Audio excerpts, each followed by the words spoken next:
Continuando aqui, temos o radiofármaco agora. Então, se a gente tem um material para poder injetar no paciente, agora a gente tem segurança. Só para que vocês entendam o que eu estou dizendo. O COVID-19, SARS-CoV-2, ele possui tropismo com as células pulmonares. O que significa isso, professor? A parte de maior poder de infecção desse vírus é a região pulmonar. Embora todos os outros órgãos serão afetados, mas primeiro o vírus ataca o pulmão. Está sendo uma grande dificuldade de hoje a comunidade científica entender porque ele tem como é que se diz? Essa grande facilidade de se replicar em contato com as células pulmonares. Então, depois que a gente tem esse material, a gente pode administrar do paciente. Qual é a rotina da medicina nuclear? A primeira coisa que vocês vão aprender quando estiverem fazendo a parte profissional e chamado de estágio é o preparo do radiofármaco. Não se pode pensar em medicina nuclear se a gente não consegue preparar o fármaco, preparar o radiofármaco, saber tirar as doses. Isso começa no laboratório. Se você não tem material radioativo para administrar no paciente, não tem exame de medicina nuclear. Só digo para vocês isso. Não tem material radioativo, pode ser o melhor aparelho do mundo, não vai poder fazer o exame. Então, a primeira coisa é conhecer que tipo de material radioativo que você está trabalhando, porque existe alguns dentro do serviço de medicina nuclear, saber a dose que a gente está separando para administrar no paciente. E aí você tem que saber que tipo de exame é, a idade do paciente, o peso do paciente, para não estar fazendo doses excessivas sem necessidade. Após ter esse material, será administrado. E aí entra que tipo de exame, quanto tempo esse exame vai durar, se vai ser na via, se o paciente vai beber, que é a administração oral, se vai ser subcutânea, se vai ser intratecal. Então, existem várias formas de você administrar esse material radioativo. E o paciente vai ter 3 vias de eliminação: urina, fezes e transpiração, que é o suor.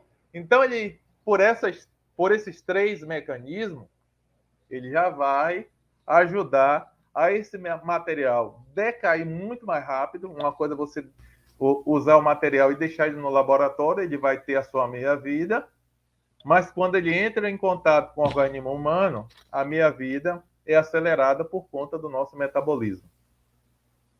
Depois de administrar a dose, a gente vem para o equipamento, fazer a aquisição da imagem. Então, pode ser um equipamento de PET, pode ser um equipamento só normal de aquisição de medicina nuclear. Você vai ter que ter uma sala tanto de comando como processamento da imagem. Isso é algo que, na medicina nuclear, o profissional está ali processando os exames e o vidro plumbífero, ele observa o paciente que está lá fazendo a imagem. Enquanto um está fazendo a imagem, você está processando e também de olho no paciente, por quê? Quando a gente deixa um paciente sozinho na mesa, o paciente de repente resolve coçar o nariz. Imagine você está fazendo cerebral e o paciente coçou o nariz. De repente você está fazendo um exame de corpo total e o paciente resolve coçar a virilha. Se o material radioativo está no corpo dele, se ele colocar a mão no bolso, vai aparecer ele naquela posição, atrapalha o exame. Então, é muito importante a gente conhecer a rotina clínica. Os exames são diversos, como vocês viram. Existe exame mama, existe exame renal, É o estático, é uma foto única. O dinâmico são várias fotos em sequência para que você possa acompanhar a funcionalidade daquele órgão. Existe a varredura, que é um exame que em 15 minutos ou menos, a depender do tamanho do paciente, você consegue ver toda a estrutura do arcabouço ósseo da cabeça aos pés, após esse paciente esperar aproximadamente 3 horas e você vê a biodistribuição desse material radioativo junto com o fármaco no corpo do paciente. Então, a gente tem também o SPECT, que é o Single Photon Emission Compute Tomography, que é, na verdade, a capacidade do aparelho de fazer vários cortes, né? Significa que ele pode observar aquela estrutura em várias posições, que aí requer o processamento dessa imagem. Ele faz uma reconstrução de vários planos para que ele obtenha várias posições dessa estrutura e, consequentemente, avaliar toda a estrutura cardíaca para ver se existe algum déficit funcional, como principalmente a necrose do músculo cardíaco através do infarto. Atrelado a isso, a gente tem o GATE. O que é o GATE, professor? É o exame que você tem a capacidade de ver a sístole e diástole máxima do coração.